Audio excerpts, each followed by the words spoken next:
Alright, Shalom. First and foremost, I want to give all honor and glory to Yahweh, Ba'ashem, Yahushai, Wahara Chakadash, double honor to apostles of great millstone, and salutations to your elect, which we hope to be. Now, it's Sharetta Hawaii from GMS Chicago. Got a quick little lesson for you Negroes, Latinos, Native American Indians, and Israelites who bear the shame of looking like heathens who spirit bear witness that they're a child of Heavenly Father. And the name of the Heavenly Father is Yahweh, who the world English calls Jehovah God. And the name of the Heavenly Son is Yahweh Shai, who the world English calls Jesus Christ, or Jesus Christo, so Yeshua, Yeshai, Yahweh. And pretty much this lesson is going into these women, because when it comes down to it, I did a video earlier before where it says that it's impossible for men to cheat. That's because the Lord allowed men to have more than one wife. But when it comes down to being vice versa, a woman can't have more than one man. And a point that I want to make is that when it comes down to relationships, a woman can have multiple relationships with multiple men, and you see the personality of those different men and stuff, on her, as if she absorbs different spirits, like a sponge, and it stays. She can't wring it out, it's still there, And science, when it comes down to the DNA and whatnot, all the women that, swallow down and take in semen and whatnot, it stays in them. And when a man pretty much ejaculates into a woman and stuff, why is it up top? Because women got 2 mouths, if you can understand that. Up top, and then at the bottom, it stays with her, and that man's spirit is still there, so it affects her. You know what I'm saying? And when it comes down to the man, the man can have multiple wives and stuff, but he don't take on the spirits of the wives. Why? Because the man is the alpha. We was made first. You know what I'm saying? We're the stronger vessels above them. You know what I'm saying? And you see that when it comes down to relationships and stuff. The man his spirit never cleaves on to the woman's spirit. The woman's spirit cleaves on to the man's spirit. She ends up being just like the man she's with, not vice versa. So this is why women are not supposed to have multiple husbands. Boyfriends. Side dudes, whatnot and stuff, because it messes with their spirit and stuff, man. It's tainted. You're not supposed to. The scripture says you're not supposed to mingle seed with other seed and stuff, which that's going into planting. But at the same time, you plant your seed into the woman. This is Deuteronomy chapter 23, verse 17. It says, "There shall be no whore or hoe of the daughters of Israel." So our women are supposed to be hoes. They're not. Because when you think about it and stuff, when women say that a man is a hoe, it doesn't have no weight. You know what I'm saying? It don't even bother and stuff. It's like it ain't nothing. But when a woman gets called a hoe and stuff, it has weight to it. Why is that? Because it's against what the Lord had ordained for a woman. A woman's supposed to only know one man. Her virginity is supposed to be taken by just one man, and if there's multiple wives and stuff, the multiple wives only know just that man. She won't be. It's easier for her to be shamefaced and only worried and be desirous to that one single guy and stuff, man.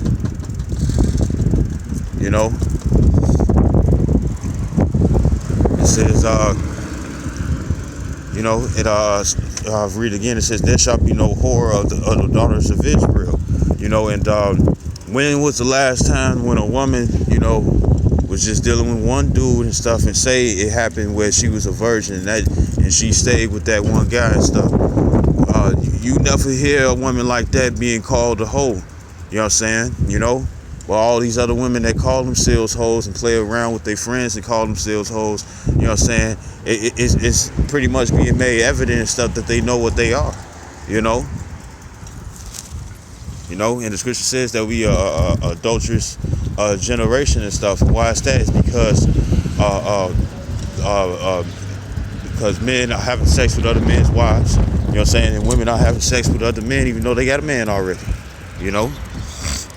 It says, nor sodomite of the sons of Israel. Sodomite don't just mean homosexuals. You know what I'm saying? A sodomite could be somebody who has anal sex with his girl.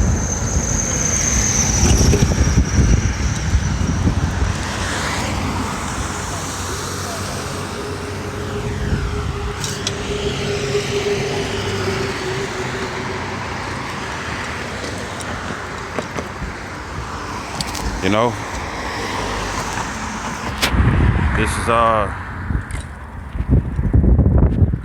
this is Sirach or Ecclesiastes in Apocrypha chapter 26 verse 9. It says the whoredom of a woman may be known in her hardy looks and eyelids. And what is that? That's talking about that look when that woman wants attention and stuff from you. Everybody know how that look. You know, it's even a name for it. You know, it says verse 10. It says if thy daughter be shameless, keep her in straitly. You know. And what's a shameless woman counting as? She's counting as a dog. And what's a female dog? A bitch. You know what I'm saying? You know, because she don't care for nothing. You know, she don't have no morals about herself. You know, and she's shameless and stuff. You're supposed to keep her in. Why? Because whatever shame that woman commits underneath her father, the shame goes back to the father. It says her hardly looks and verse 10. It says if thy daughter be shameless, keep her in straitly, meaning to strictly keep her in, you know, because she'll cause shame to the family. It says lest she abuse herself through overmuch liberty and stuff, you know, and she will abuse herself over much liberty and stuff, you know. Scripture says that a woman will gad abroad and stuff and pretty much put your business out there and stuff, you know. Women ain't even supposed to be drinking like that and stuff. They supposed to drink in moderation and stuff, strict moderation and stuff. Why? Because with them being a wicked vessel, you know what I'm saying, what's going to happen is that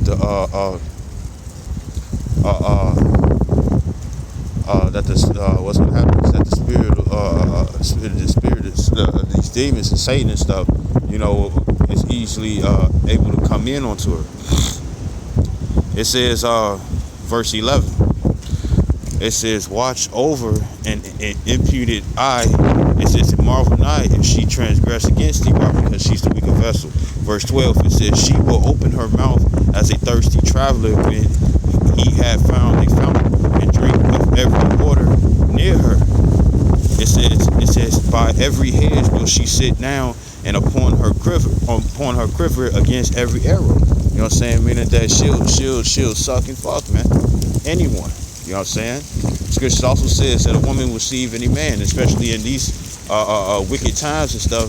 She'll just receive. She'll receive anyone she pleases, man.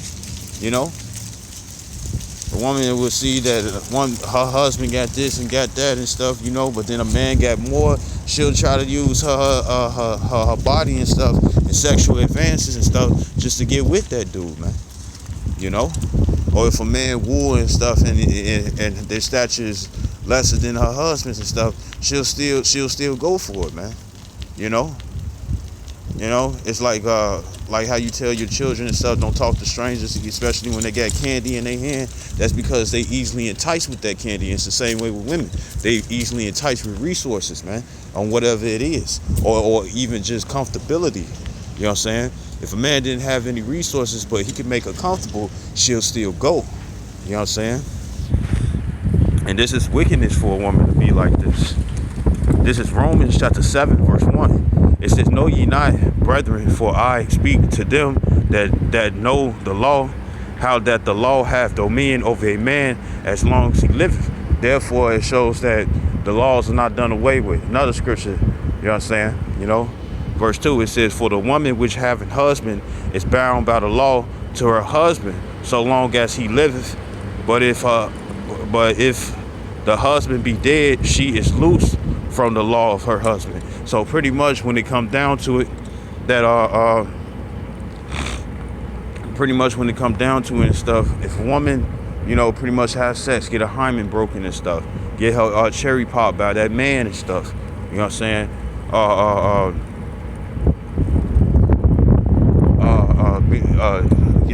Her cherry pop by that man and stuff. That's the only man that she's supposed to be dealing with and stuff. And the only time that she freed is when he dies, man. You know you know, of natural causes. You know what I'm saying? Pretty much what it'll be is that, you know, die of old age. You know, that's how it's really supposed to be and stuff, unless he dies earlier, you know. It says, verse 3, it says, so then if while her husband liveth, she be married to another man, and marriage, according to the scriptures, is sex. Having sex, a woman having sex with another man is adultery for a woman. You know what I'm saying? And it's adultery. Pretty much having sex is the making of marriage. It's not putting a ring on it. You know what I'm saying? You want to put a ring on your finger and stuff. You know, it's them lips below with the second head that a man has. You know what I'm saying? Men got 2 heads and women got 2 mouths, if you can receive that. Verse Romans 7:3.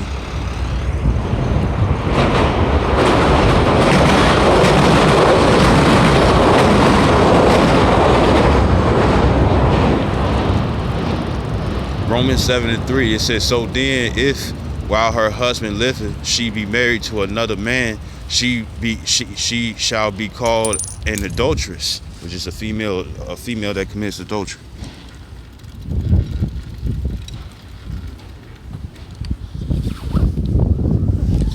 And it says, but if her husband be dead, she is free from that law, so that she is no adulteress, though she be married to another man. You know, and that's the only way. You know,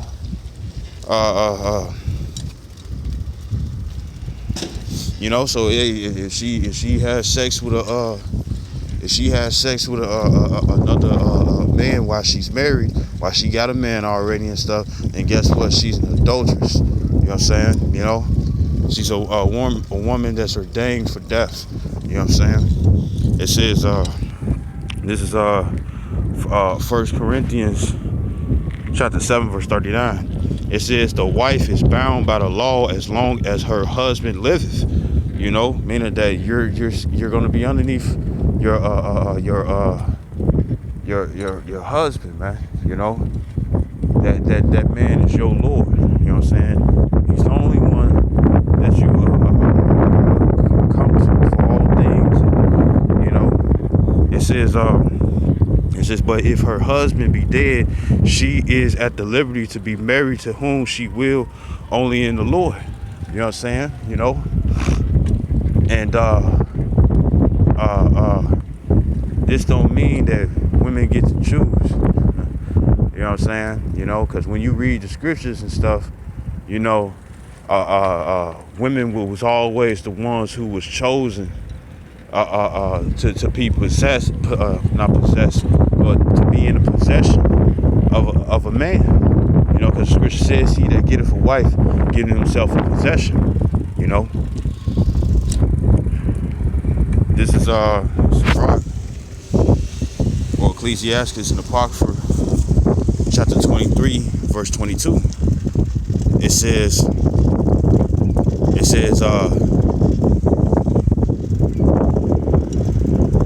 I'll start at verse 21, because when you go into it talks about men and women and stuff who think they get in the way with sin and only fear the eyes of men, but don't understand that the eyes of the Lord are 10,000 times brighter than the sun, meaning that he see all the things that you do and behold all your inward parts, meaning what you do when it comes to mind and what you act on. So this is Sirach 23 and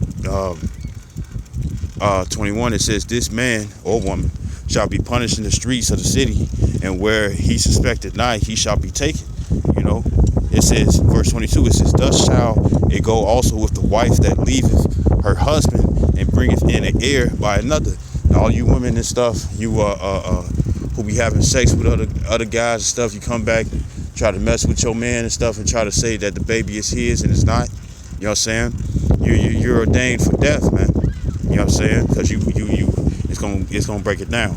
It says, verse 23, it says, for first she have disobeyed the law of the Most High. So the first thing that you did was transgress against the Lord. You know what I'm saying? And it's meaning transgress means breaking of the law. So you committed a crime, you committed sin. You know what I'm saying? Against the Lord. It says, and secondly, she had trespassed against her own husband. And thirdly, she had played the whore in adultery, meaning you played the hoe. You know what I'm saying? So it further to prove that women are not supposed to have more than one man. You know, and the thing is that when it come down to when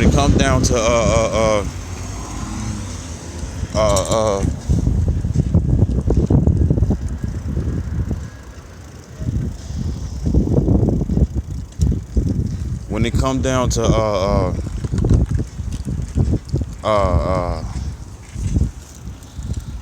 it's like it says, and thirdly, she had played the whore in adultery and brought children by another man. You know what I'm saying? So it's wrong. You know, it's wrong. A woman can't have more than one man, because look what it happens. What happens is that she has multiple spirits placed upon her by dealing with these different men. You know. Verse 24, it says, she shall be brought out into the congregation, and inquisition shall be made of her children. You know what I'm saying? And it says, her children shall not take root, and her branches shall bring forth no fruit. She shall leave her memory to be cursed, and her reproach shall not be blotted out. You know what I'm saying? And because it's a shame. You know, like when you had the story in Matthew's, the first chapter, when the angel had told Joseph, the biological father of Yahushai, you know what I'm saying? Because other than that, how would it be a Judite? Because you are what your father is. When it came down to Mary, with them having sex already and stuff, what would have happened is that when her parents would have gave Joseph, you know what I'm saying, the fleece.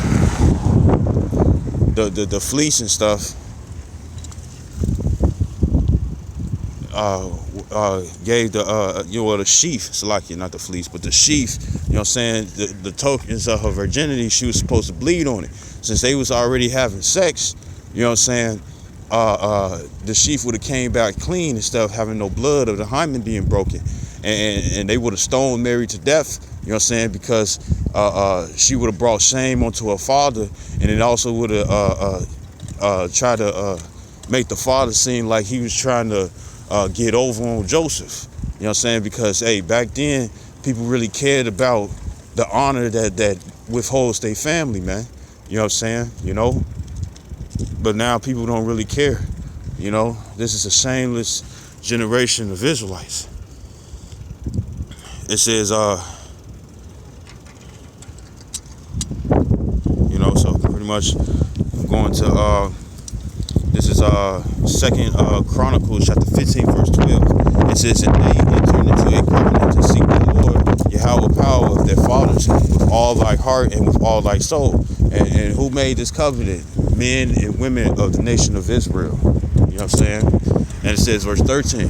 It says that whosoever would not seek the Lord power of Israel should be put to death, whether small or great, whether man or woman. You know what I'm saying? You know?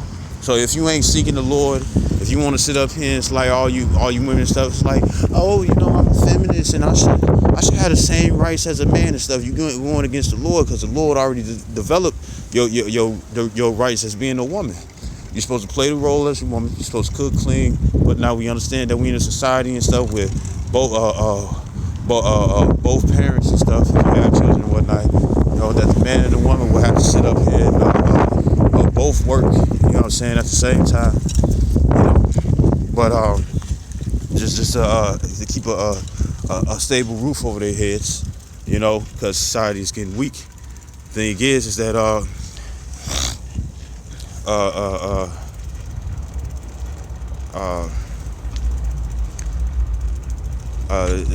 it's like talking so much. So when I lost my train of thought. You women are supposed to be a comfort unto your man. You know, ain't no, and this further proves that saying in order to have a happy life, you got to have a happy wife, or happy wife, happy life. That is actually reversed. Your woman will have a happy life if she pleases her man.